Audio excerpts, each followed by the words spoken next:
2014ஆம் ஆண்டுக்கு பின் சராசரியாக ஒரு மாதத்தில் 11 ரயில் விபத்துகள் நடந்திருப்பதாக காங்கிரஸ் குற்றம் சாட்டியுள்ளது.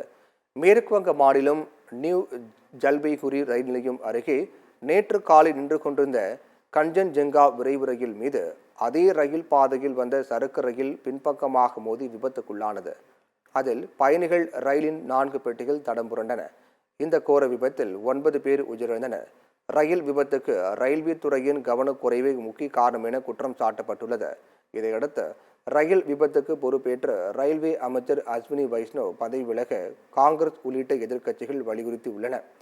இந்நிலையில் 2014ஆம் ஆண்டுக்கு பின் பிரதமர் நரேந்திர மோடி தலைமையிலான பாஜக அரசு பொறுப்பேற்ற பின் இந்தியாவில் சராசரியாக ஒரு மாதத்தில் 11க்கும் மேற்பட்ட ரயில் விபத்துகள் நிகழ்வதாக மத்திய அரசை விமர்சித்து காங்கிரஸ் கட்சி பதிவிட்டுள்ளது. மோடியின் மோசமான கொள்கைகளால் ரயில்வே பேரழிவை நோக்கி சென்று கொண்டிருப்பதாகவும் இந்த ரயில் விபத்துகளை தடுப்பதற்காக அரசு என்ன செய்கிறது என்றும் காங்கிரஸ் கேள்வி எழுப்பியுள்ளது.